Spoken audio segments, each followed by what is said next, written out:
What's up, Internet and breadcrumbs? Welcome back to another episode of Sandwiched, where me being cheese, and me being meat, talk about movies that we're watching.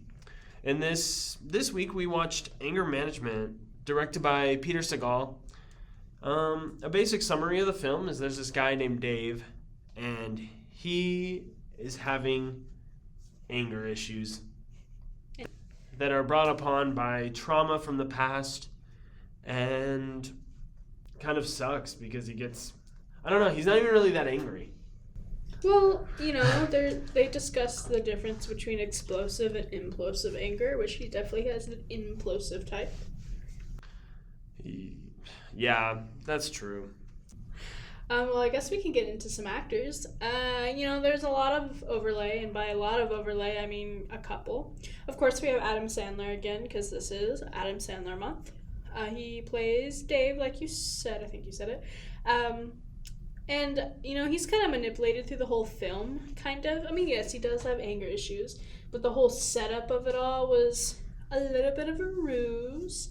And I feel like the first time I watched this film, I thought he didn't have anger issues, that it was. Now, watching it again, this movie is awesome how it is.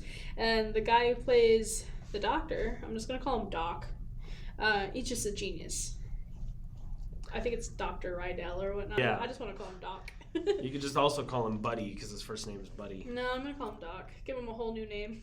By the way, this is not a spoiler-free podcast. If you don't already know, we're going to talk about things in depth, so be prepared to get tons of spoilers, but also if you want to watch Anger Management before the spoilers, then by all means go and watch the movie. It's pretty good. In on the discussion.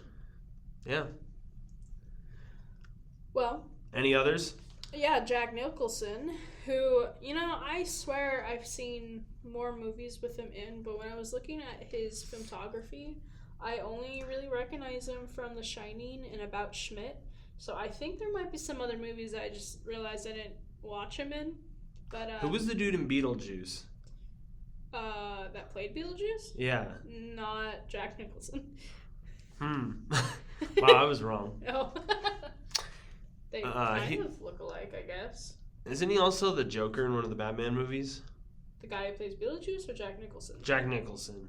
I think the guy who plays Beetlejuice was Batman at some point in time. Wow, this is webbing. I have no idea. Here, I'll just look it up. Yeah, quick. You should just look it up. I'll talk some more actors while you looked it up. There's also Oops. Oh, and by the way, for the record of the podcast, I actually know Jack Nicholson's name and his face by just looking at him. I don't have to look up his name to know that's Jack Nicholson. I honestly thought you were gonna say you know him, and I was like, wow, no, that's crazy. I know him personally. He's my step-up. No, I'm kidding. Whoa. We also have Marissa Tomei. I don't know how to say her name. There are way more movies I know her from, or shows or whatnot. I just don't really remember the movie titles. I do know some good classics that I know her from is Wild Hogs and What Women Want. We also have Woody Harrelson, which a lot of us know from The Hunger Games or Zombieland, and Now You See Me. So those are probably some really good actors there. Did you find it yet? Yeah, he was in the original Batman movie, the 1989 Batman movie. It wasn't the original Batman movie. This is the guy who plays Beetlejuice? No. Oh. Wait. What were you looking at? What? I was looking at Jack Nicholson because I was pretty sure he played the Joker, and I wanted to make sure that he was. Okay. Yeah, he's the Joker. Michael Keaton is the guy I was thinking about, though. I think he does Beetlejuice. Oh, yeah. And he plays Batman in that same Batman one? movie. Yeah. Whoa, that is. It's really crazy. funny. He's going, I'm the Joker, baby. Oh. He's so young. It's compared goofy. to how he looks now.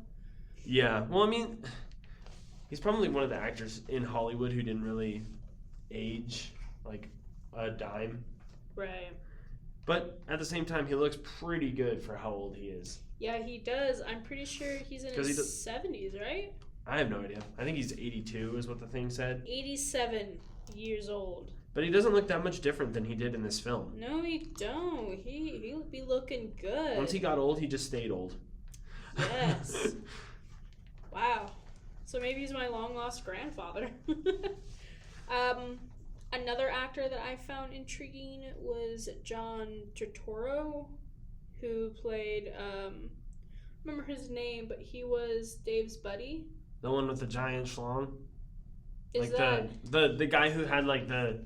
It wasn't that bad. It was like you could just see it in his pants in one of the scenes. No, that guy is the one I talked about last week, Alan Covert. Oh. Which I didn't put him down.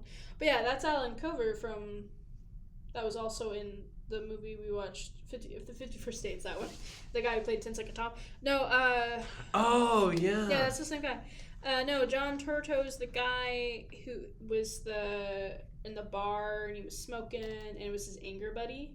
He also plays in Transformers. Yeah, Chuck, that's his name. Thank you. He's also in Transformers. He's in Mr. Deeds and Don't Mess with the Zohan, which I forgot Adam Sandler is in Don't Mess with the Zohan. Like, I don't think I ever clocked that is one of the Adam Sandler movies. I just have never seen it. I saw the poster and I was like, yeah, this ain't the movie for me. Probably not for you, but it is really funny. But I mean, I like Zoolander, so... Okay, maybe you will like it. It's a little funny. I mean, my last actor is... Well, I guess actress is... Or wait, no, actor? Wait. Actor, yeah. Louis Guzman. Guzman? I would guess Luis Guzman is how you pronounce his name. Thank you. Who's in Wednesday, apparently, which is... Yeah, he plays Gomez in that. Yeah. The Do-Over, also with Adam Sandler in. And then Dumb and Dumber. I honestly thought he was in Ant-Man. And then I scrolled through his entire thing, and apparently I was just dead wrong. You're just anting around. Well, because the guy in Ant-Man is named Luis, I think. Oh. And he makes me laugh so much that I thought they were the same guy. But it's been a while since I've seen Ant-Man, at least 4 years. So I was remembering horribly. That's fair. Also, when you said Ant-Man, I did not think about the Marvel movie. I thought about the movie, I think it's called Ant Bully. With a kid who like turns into an ant? Yeah. Well, I guess he turns the size of an ant, not into an ant. Oh, true, yeah. Sheesh. That's a movie. That's like with Cars and Cargo. Yeah, but they're two different eras. Yeah. Ant Bully came out much sooner than the same year as the movie a movie we would watch. True. Although I don't know if we would watch Ant Bully or not, so I can't really dog on it. Did you have any actors that were notable? Or the other one that I did notice that was one that you did not list was Kurt Fuller, who was the boss. He was Dave's boss. And he is also in the TV show Psych for at least a couple of seasons. He plays the coroner. I think he's the mayor's secretary in Ghostbusters 2, which is super cool. And those are really the only things I know him from. I don't really remember what else he's in, but I had to make a special note of writing down Woody Harrelson because someone I used to work with said that I looked exactly like him. Really? Yeah. I was sitting there and I was like, and this guy turns to me and he goes, you know, you look like that guy from Zombieland, the old guy. And I was like, what? I don't see it. And I was like, is this the guy? And he was like, yeah. And I was like, okay, I guess I'll take that as a compliment. I mean, what else can I do? Yeah, I guess that's true. But Kurt Fuller, very funny. A horrible boss, though. Yeah. Like, I would not want to work for him. Any more? No, it was just... I've been trying to do this thing where I write down the actors that I know their names for, rather than just... Doing what I do. Just, like, looking them up later. And so I just wrote down the 4. Adam Sandler, Jack Nicholson, Kurt Fuller, and Woody Harrelson. I recognized some of the other names, but also I didn't know... If they were in a crowd of the actors in this film, and you said a name, I wouldn't be able to go, that's the guy, or that's the girl. Fair enough. The only people I didn't know by name was Marissa Tomei, John Turturro, and Louis Guzman. Right? Guzman. I have no idea how to pronounce his name. I just know it's Guzman. Guzman, okay. Those are the only ones I didn't know, like, the names of, but apparently I knew Woody Harrelson and Jack Nicholson, and of course Adam Sandler. Yeah. Well, I mean, you like the Hunger Games, so... Yeah, I do love dystopians. Woody Harrelson is definitely up there. I think he plays Hamish, right? Yes. Is that the character he plays in Hunger Games? Yes. Which is by far my favorite character in that movie. I guess in those movies. I think I would have to think about it. Maybe on a future episode of a podcast. Did you have any fun facts? No. Okay. I think that it seems like a lot of these Adam Sandler movies are just his friends. Like he meets these people throughout his career and then just says, "Hey, you want to make another movie with me?" Yeah. And then most of them are just like, "Yeah, sure, why not?" Well, if you've paid attention to the genre of this film, it's considered a melodrama and a slapstick. And I didn't know what either of those meant, so I looked them up. A melodrama emphasizes over-the-top drama, exaggerated emotions, and sensationalized plots, big words for Elmo, often featuring clear-cut heroes and villains. So I thought that was kind of interesting. And then a slapstick, on the other hand, relies on physical comedy, visual gags, and exaggerated, often violent actions of comedic effect, which definitely describes this movie to a T. I think it describes the character Chuck, basically. Yeah. Yeah. Or even just Doc, you know, sometimes he's like exaggeratedly violent, just randomly, which is really funny seeing he's the anger management doctor. Oh, yeah. Did you know that this movie actually has a therapeutic foundation? I mean, I can believe it. Like, if you think about it, after watching the whole movie, I was like, this was kind of my come to my own self moment, like in a nutshell, where it was like, I didn't really feel secure about myself. And then throughout thinking about it and doing uncomfortable things and being a different person for a little bit and then like becoming okay with me, I think that played a lot into his therapeutic techniques, and it wasn't so much about anger management as it was him helping Dave accept who he is and that it's okay to be that way. Beautifully said. Beautifully.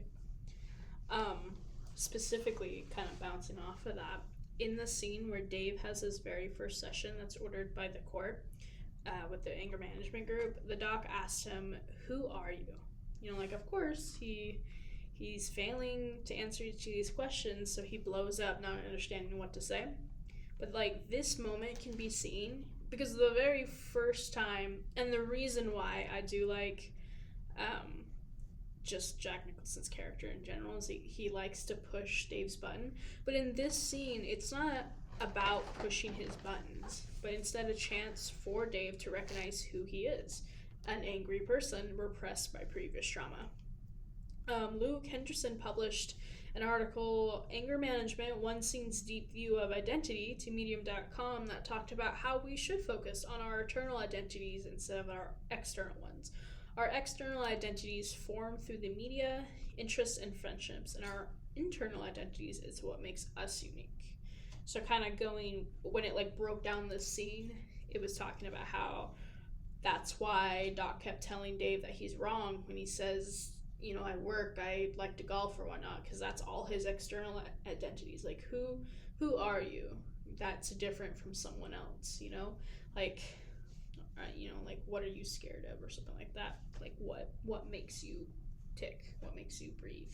Kind of thing. I'm not asking you what you like to do, Dave. Yeah. I'm asking you who you are.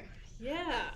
I love that scene because one of the first things that Chuck says to him, I actually wrote down this quote because I found it very funny. He calls him a deluded piece of garbage.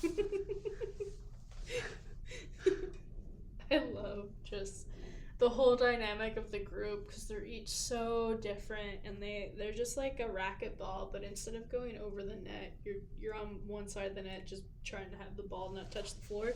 That's what that whole anger group reminds me of. What did you love most about the film?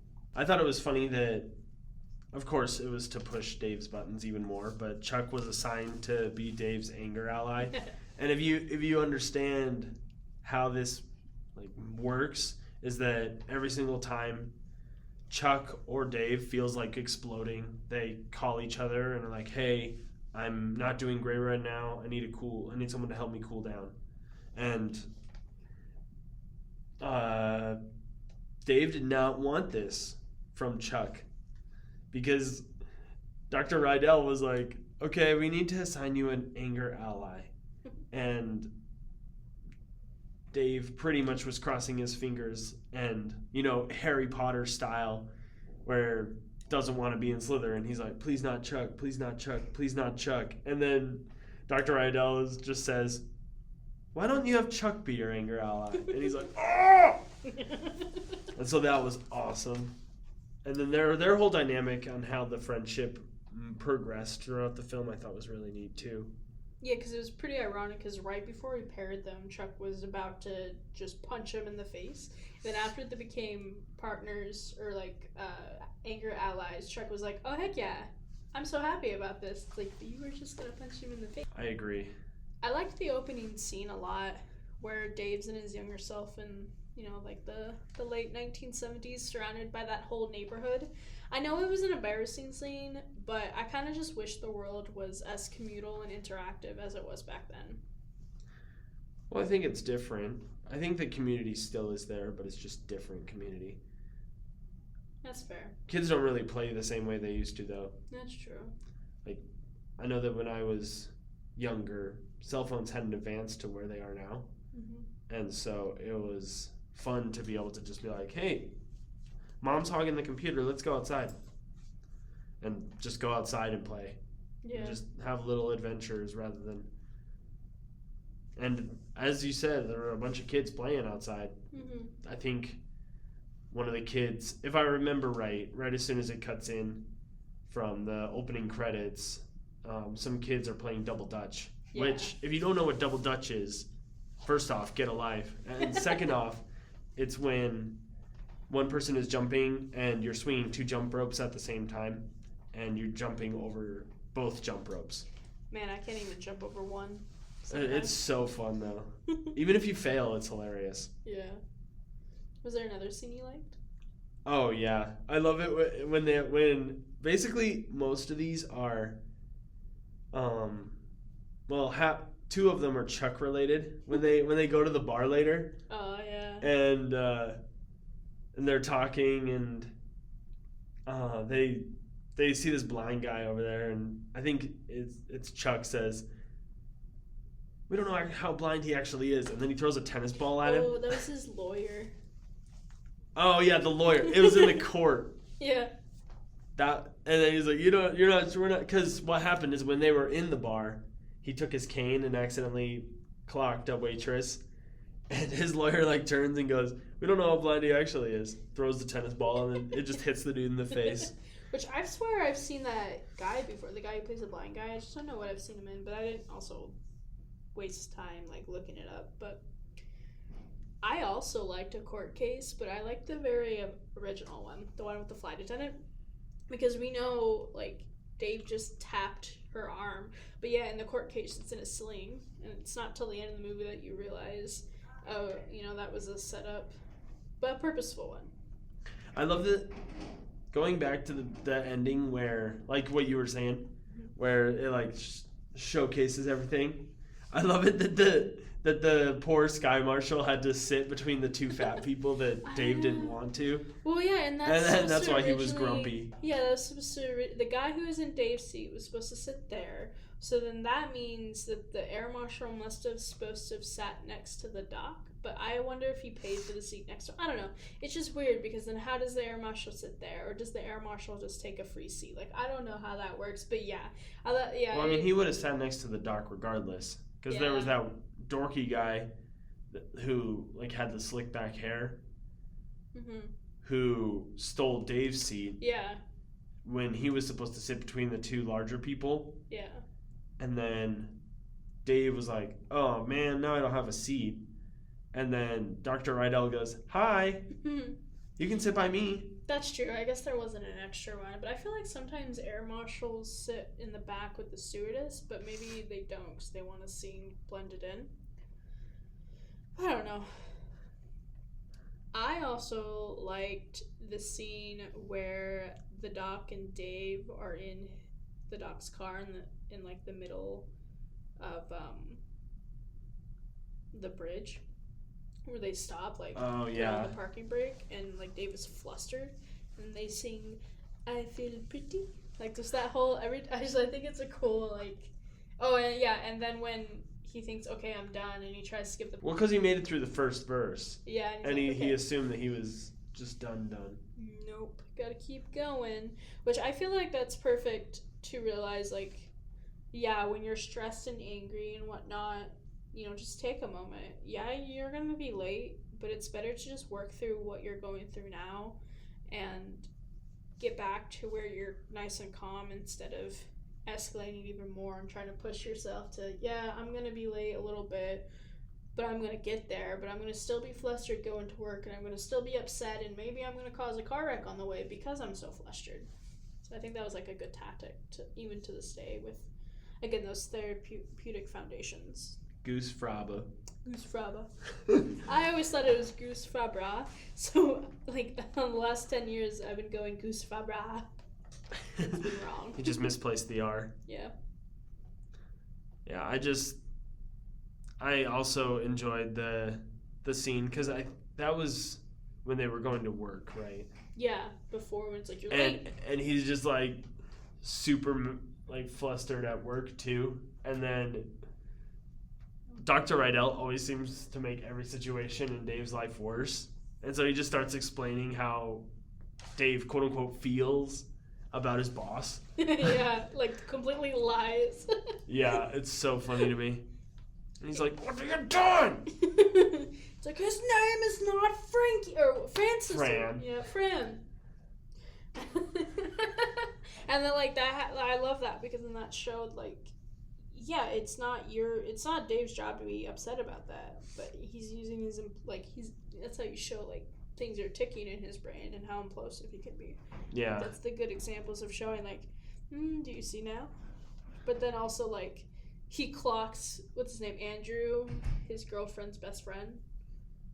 That's the big schlong guy. Yeah. Yeah.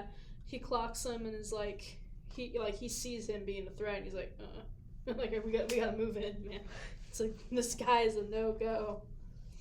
I also liked the confrontation at the ministry for the same reason that we're talking about with the boss, because, he lies about what Dave was saying about, I forget his old bully, but about his sister. Like, the stuff he lies about to, like, to make him implosive, which was really fun. And then the whole fight, and then how he had a gun, but it was really just a spray gun. I think that was really funny. It was the first time they had fun together, which was kind of cool. That's true. Especially since the night before they kind of had a rocky run-in with their time in Boston. Yeah. Yeah. Especially since it was a previous... I definitely could tell it was a previous client of the dog's, just because how angry and sensitive she was. Yeah.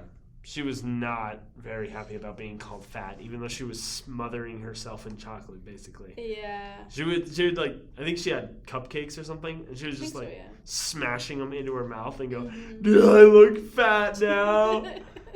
Because she had like trauma because her old boyfriend was a jerk and called her fat, even though she was like the thinnest twig in the world. And I thought that was funny when they were in the bar, and he goes, "Be witty and confident," and then he tells him the line. What did he say? And he's like, "Really? That's gonna work?" And then he goes over and he does it, and then she's like, "Haha, you're so funny." But like, even though she's being like paid to do that or whatever, yeah, because it's still funny that he's just like, "I can't believe it worked." And then I remember it being revealed that it was a setup, but then at the same time, I bet the girl at one point was like, "Okay, my work is done, like the setup," and I think she was still trying to sleep with him, like, I don't think that was part of the setup thing. I think there was, like, a fine line where, like, she clocked off for that and then just went on her own personal thing. But, I also thought it was pretty messed up the way he lied about the doc's mother, because then, like, yeah, that made him go to Boston. Like, if you just didn't lie. But I know he was trying to get the doc off his back, but, like, bro, don't joke about his mom. What? You remember when, Well, he said he, like, told him that she was having surgery. Yeah, but he started and it then out he as said, a joke. Like, oh, it's pretty serious. So no, he said it's a serious thing, because that's pretty much what the doctor said on the phone, right? No, they said, oh, it's not serious. She'll be out later that day. Like, don't, like, there's no reason to worry or anything. He's like, haha, I'm going to make him worry so he leaves. And then, then, like, oh, everything I'm just kidding. happens. Yeah. So I think it's like, don't joke about his mom like that. Like, bruh, that's going to cause, like, a lot of anxieties. Well, I mean, he starts crying. I know. I don't know if it was... And he goes, I'm joking, which I clocked as, like, a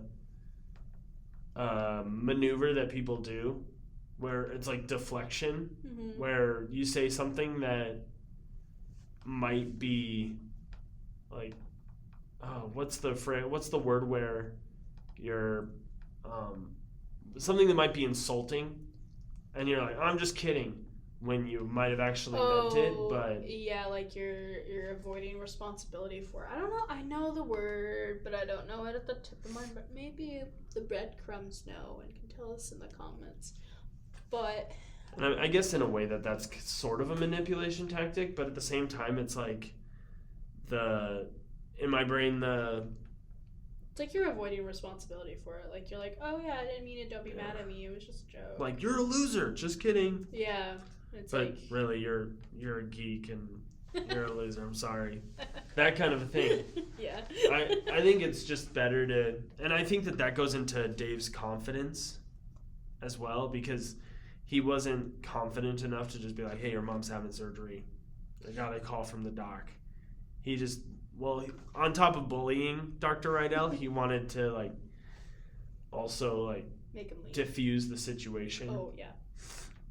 And then the diffusal was just like, I can't believe you're joking about my mom. And he's like, no, she seriously is having surgery, though. What? Well, I better go make sure. And he's like, yeah. Oh, but you're going with, basically. And I noticed that he did do that with his girlfriend, too, sometimes. Where they'd be, like, having a talk, and then he'd be like, no, or yeah. And then she'd be like, okay. Yeah. And I was like, well, that's kind of weird. I think I would it's so much easier to just be straight up with somebody. Well, I think that was part of his low confidence, and then a little bit of his, like, trauma is, like, he couldn't be confident enough to just, like, do what he wants to do. He instead of facing your emotions, because I think that's what he was mainly scared about, just, like, putting it all inside and just, like, yeah, you're right, you're right. That type of maneuver is what causes most implosive anger. But bottling up things are just not good for you anyway, because you end up blowing up on the people that you love the most. And it could be anything, like the phrase, the last straw that broke the camel's back, or something like that. Like, it could just be you spilling your chocolate milk, and then you just blow up like it's the end of the world, but you only blew up because you didn't sleep good that morning. You realized you broke your glasses, so then you had to go to work without your glasses, but it gives you a headache if you don't wear them, and then you ended up being late because you missed your turn because you couldn't see it, and then your boss gave you a hard time, and then, like, you missed a deadline, blah blah blah, and then you missed a call from someone, and they really needed you for an event, and you forgot to go to it, and blah blah blah, and then you finally go home to relax, and you get your cup of chocolate milk and you spill it, and then bam, you just, like, throw it against the wall. But it wasn't the chocolate milk that made you throw it. It was how the day was, and how you couldn't emotionally process it. That's fair. Yeah. I think going back to what you were saying about Dr. Rydell having his fits, I think that might have, like, just recalling it now, that might have been him displaying what he sees in Dave. Yeah. Because I was thinking about it when you were talking about breaking the glass, about when he's giving him breakfast and he said, "I want it over easy," and he just throws the plate against the wall. And now, why did I do that, Dave? Yeah, exactly. And then he just eats cereal instead. Yeah. Like, I definitely saw how that was a setup. I'm still so confused about the car, though, because... I don't think that was a setup. No, I don't think that was I think he was legitimately mad that... Not mad, but just like, dude, seriously? Yeah. You parked me in? Yeah. But, I mean, taking a baseball bat to someone's car is kind of out there. I guess he had to get in the car to put it in reverse or whatever, or neutral, I don't know. Yeah, that's fair. And I mean, he didn't mean to push it off the building. He just meant to, like, bump it a little bit. Dude, I think he meant it. Well, because they were like, they made a noise. Did he make that? Yeah, they like looked back, and then it looked like they were like kind of terrified of what just happened. Oh. Like, oops. I and then he like makes a comment and says, "That's why you leave your insurance card." I feel like he could have just backed up and pushed the car. Well, I guess he didn't want his car to get damaged, but just stupid. I think that the design of that building thing was stupid. Yeah. Like, what a weird parking lot. I mean, that's how it is in some cities, which kind of sucks. I don't even know what city they're in. I think they're somewhere in California. Oh. Yeah, I think you're right. I don't even remember the team name. I have no idea. Oh, no, they were more East Coast. That would make sense. New York? Because they were close enough to where they were in a day trip from Boston. Oh, true. Because it was a 5-hour trip. Yeah. Where's Boston again? In Massachusetts. I knew that. So yeah, it's somewhere in there. Who's your favorite character? I have a couple. Oh, heck yeah. I love Chuck. Yeah. Like, every single time he's on the screen, I was just like, oh boy, what's going to happen? Because it's typically one of those situations where someone looks at him, just even looks at him, doesn't even bother with, like, doesn't give him a weird look or in any way, shape, or form. He just looks over at him. And he goes, I think that guy was looking at me. He must be judging me. Like and then he gets bar? up, and just basically flips tables and throws hands.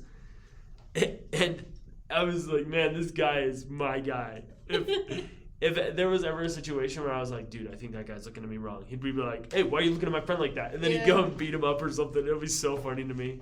And him being ex-military also. It makes sense, yeah. Very funny. Of it. Which probably stems to part of his anger issues, because being in any sort of scenario where your life is at risk is traumatizing. Like, even if you don't think it is. Mm-hmm. I don't know how trauma works. I'm not a therapist. No, don't ask me. Does have a psychology degree can proudly answer part of it. I mean, let's break down what PTSD is, post-traumatic stress disorder. So anything that is traumatic that causes you stress can make you uncomfy. So whether or not it is from the war or if it is from childhood trauma too, because you don't have to be in the military to get PTSD. Yeah, that's true. There's a subcategory of, I don't remember what the C stands for, but it's CPTSD, and that's just trauma based off of your life, whether you had EIPs, which is emotional immature parents, or if you had any type of abuse, whether it's physical, emotional, or sexual in your childhood that causes you to have stressful disorder and occurrences that kind of affect your day-to-day life. What if C just stands for childhood? I don't know if it does, which I should know, but it probably does. While you're looking that up, I'm going to just say that it stands for complex. Complex. One of my other favorite parts, before we continue on with characters, there was a scene where Dr. Ryadell asks Dave to learn to love himself. And I was like, oh, that's pretty neat, because that's basically what his entire treatment was about, was overcoming his past trauma and learning to love himself. Because that's one of the... I watched a lot of motivational... I've watched a lot of motivational videos in my time, And one of the things that's really common with those videos is people saying that you're all you've got. Like, sure, you can have friends who love and support you. You can have a family that loves and supports you. You can have all these things that love and support you. But at the end of the day, it's you and you. Nobody else has really any effect on your life unless you let them. And so in order to be comfortable being alone, which happens sometimes, you have to love yourself. And so a lot of I want to get stronger, I want to get thinner, I don't know, whatever your thing is, I want to get smarter, I want to go to school. It all has to come from an area where where you want to be you and you're okay with yourself enough to take risks and be like, okay, that one didn't work out. That's really nicely put. Yeah, I don't know. I'm a poet sometimes.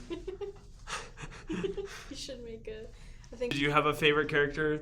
I only put one down. Really? Yeah, Jack Nicholson is just, I love him in every which way and form. And it's mainly just because of how he's just, I think it's truly just the best thing in the world.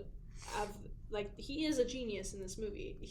He's not just, messing around. He actually knows what he's doing, even though there's apparently a lot of lawsuits on him. But he got Dave to just get over this, and he probably didn't think Dave was going to be like, if you had to do level 1 to 5, like a level 5 patient, because all his other group members they probably don't have implosive anger issues, they probably have explosive, they're probably people who would benefit from the group therapy, while Dave is, I have to move in with you, you're level 5, like this needs to quickly just get going, this isn't going to be a couple sessions kind of thing, I need to be integrated into your day-to-day life.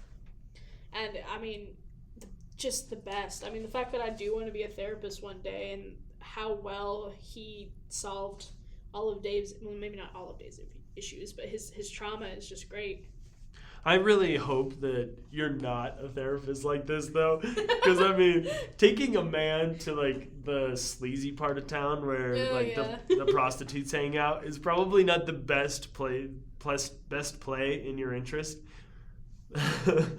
I'll definitely. That's where Woody Harrelson comes in, by the way. Galaxia. I thought that was so funny. Yeah. Oh man.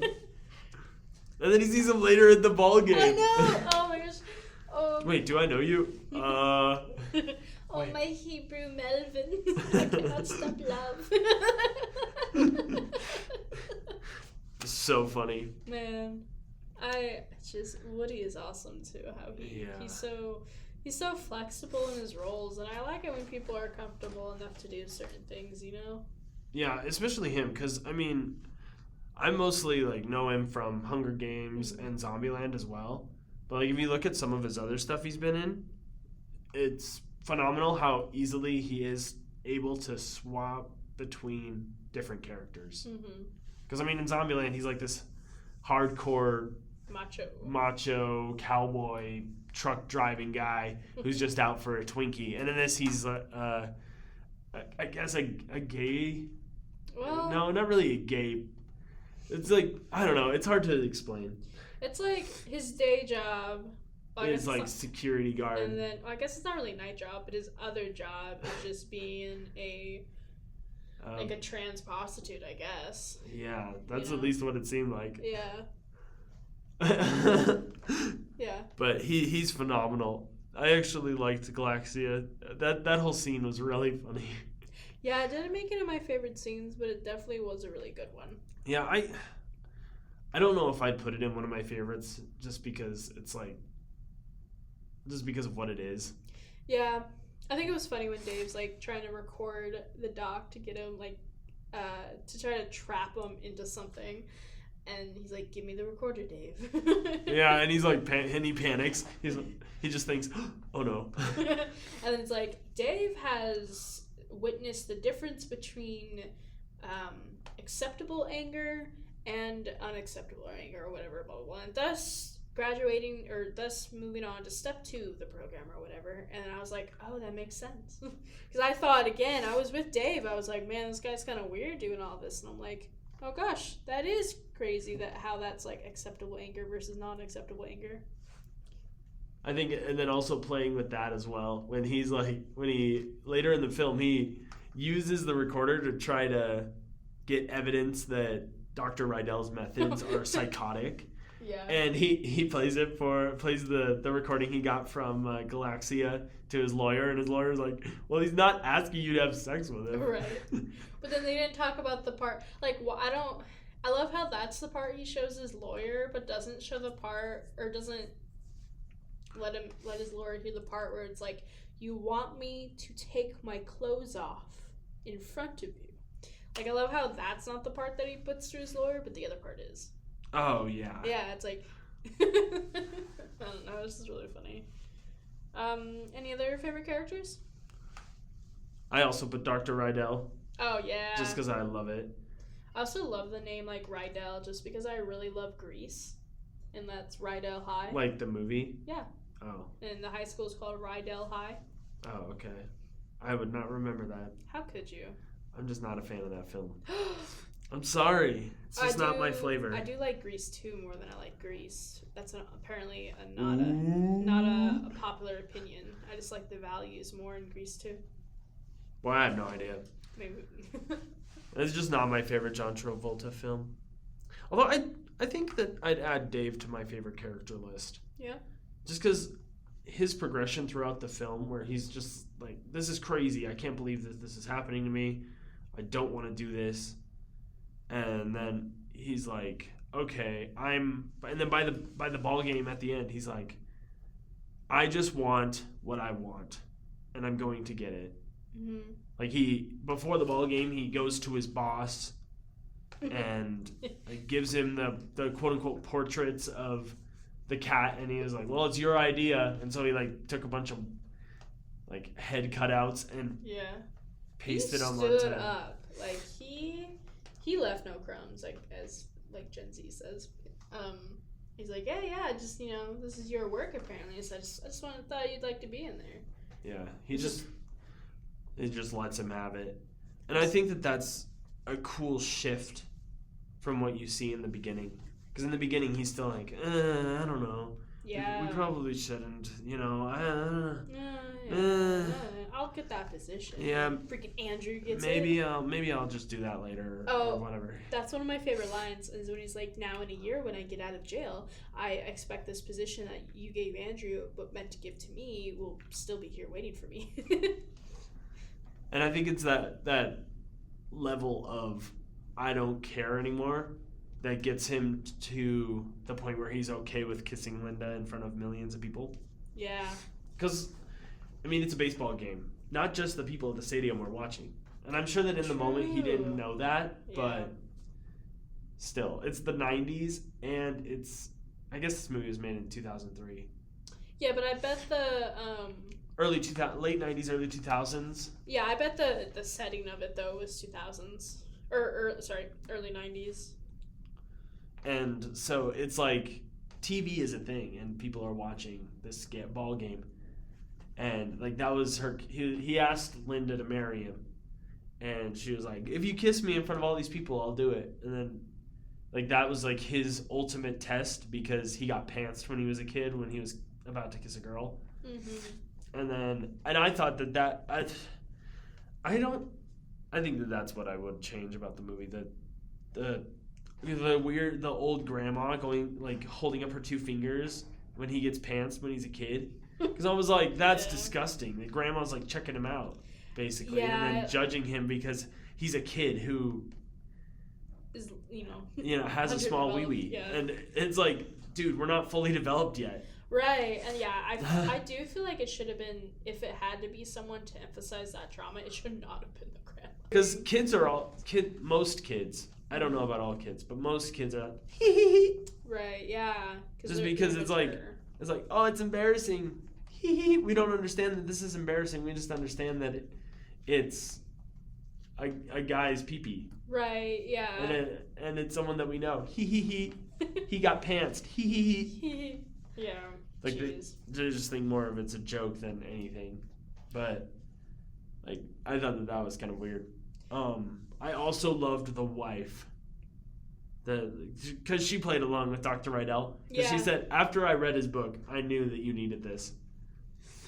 And I was like, well, that's sweet of her to be like, to help him shift his perspective to where he's okay with himself and wants to have more in life and stop procrastinating the most important decisions. True, and also she said like it was driving her crazy too, because I bet, she couldn't kiss him out in public, and he would always be super awkward too to even show that they were remotely dating. I bet it was driving her crazy too. Always feeling kind of like cooped up, and then seeing him not want, like you're saying, seeing him not want to accelerate too much. It is sweet that she sought him out. What a cruel joke though, or like a cruel ruse too, because like how much do you think she was in on making Dave, well, probably in on the whole time, but like it's just having to sit there seeing Dave go crazy over the fact that Dave thinks her and like Dr. Rydell are going out or something. Like just seeing him just like lose his crap, like. Yeah, it's kind of demented a little bit. Tough love. Yeah. And I mean, in the end, he appreciates it, so. Yeah, he does. It's not like it was the end of the world that she was helping Dr. Rydell. It's not like he actually made out with her or anything. Yeah. Yeah. Just the joke of it. Yeah. I had one thing that I didn't really like about the film that I would change or whatnot. But first, I just, I kind of talked about briefly that I like everything but the part where Buddy hits the car. Just because it wasn't, like, the whole film was kind of made so logistically, like everything you could, that would totally happen, that makes sense to happen, that makes sense. But the car, and this is why I thought that Buddy wasn't so, I thought he didn't care that he hit the car off the edge. I didn't see his reaction, I guess. Maybe I was just so peeved from the fact that the car fell off. But, like, because I thought he did it on purpose. So I was like, what if there was someone down there? Because I feel like you would be more concerned and run over to see if anyone got hurt. But instead, they just went in the car. And whose car was it? Was it a setup, too? Think about this whole everything, which I don't think it was a setup. I mean, it's too crazy. I felt like it was not needed for the script. Because it literally was only a setup for the joke at the very end of the film. And honestly, it could have been any other setup but the car.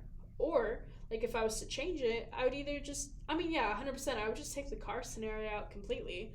I feel like the joke at the end could have been tied with getting, like, a fake or a real police officer to pretend to arrest the doctor for the incident at the monk temple.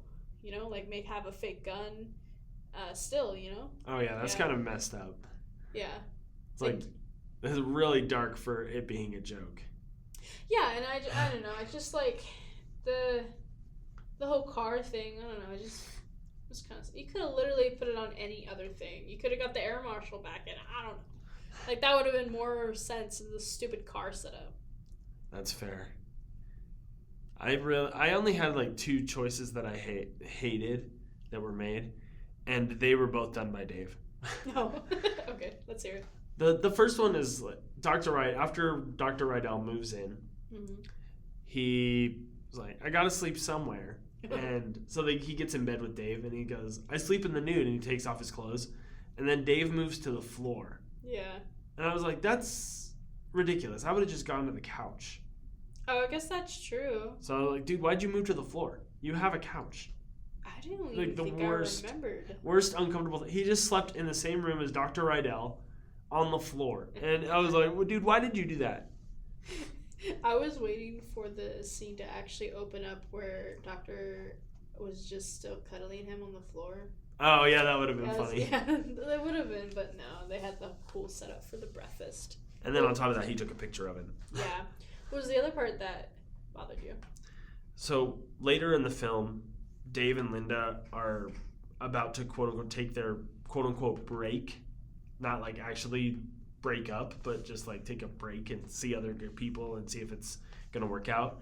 And before that, Dave is talking to her and he goes to propose because he was like, I was thinking about waiting at the ball game till the ball game to do this, but now's a better time than I need to tell you.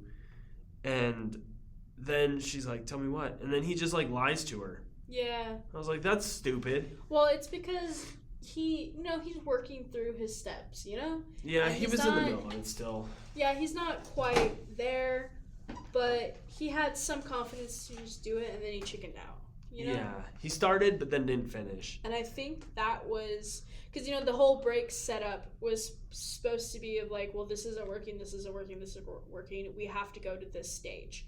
And then it seemed like it didn't have to go to that stage. It seemed like, oh, maybe Dave's going to graduate early, and then it didn't. So then they had to go hyperdrive. I'm like, okay, now we're just going this way. So I think it was just like, I don't know. Like, I bet she knew that he wanted to propose to her for a while now. And, you know, like, she's been waiting. Because it seemed like she knew. Like, she knew exactly that this was happening. Yeah. But That's fair. One of the things that always bothers me when it comes to relationships in movies or TV is whenever there's a character who's like, oh, she's seeing someone else. I gotta take some other random person yeah. in order. And so Linda's going on a date with a guy at a restaurant, and Dave gets the bright idea to go make her, quote unquote, make her jealous, and takes Tracy and Gina, which Just was not not the best idea. not the best choice of women, and just in general, don't try to make someone you're going on break with jealous, because all it shows is that you're just ready to move on. Well, not only that, but also it's just, I feel like it's petty Yeah. to be like, oh, you said that we are gonna see other people, but I'm still like trying to show you like the type of people that I'm with. Right. Like, well, that's kind of lame. But it was still kind of a funny scene because Yeah. Tracy and Gina are adult film stars, Yeah. and Or and so taking them to a restaurant was very funny. I liked how that one lady was like, "Oh, is that blah blah," and her yeah. husband's like, "Who?" And she's like, "Nothing." Yeah, exactly. That was really funny. I love that part. Don't worry about it. Don't worry about nothing. Did you have any other unagreeable parts, or parts you would want to direct or change, or? Not really. I think that mostly just sums it up. Like of all the scenes that I would change, I would probably just not do the jealousy thing because one, that ploy never works, and two, it's the dumbest ploy in the world. Mm-hmm. And I hate jealousy. It's the destroyer of relationships. For real. Well, did you like the movie overall? Oh yeah, absolutely. I decided to give this a 4 out of 5 Okay. because I had watched it before, but then I've completely forgotten everything that happened in this film. Me too. As what typically happens with me, apparently. Like, even now, talking about it, I'm just like, I have no idea what happened in this movie. I'm just, like, remembering the few scenes because I wrote down what I liked about it. But even now, I'm just like, eh. But it was really good. If you're into this slapstick kind of comedy where people get beat up and there's a lot of weird jokes made, then it's definitely the film for you. Yeah. I mean, I also forgot how much I enjoyed watching the movie. You know, I touched base on this a little tiny bit, but not so much for me. You know, it kind of helped me reflect on my own anger issues. I very much so have implosive anger. You know, and sometimes comedy movies just do not provide helpful information or something you can learn at the end.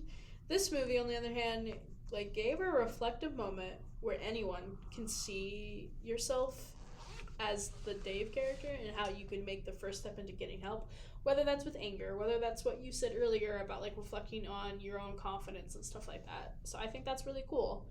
My rating for this, I kind of drafted something interesting. I thought maybe we could change how we do our ratings, because I went to the movies last night.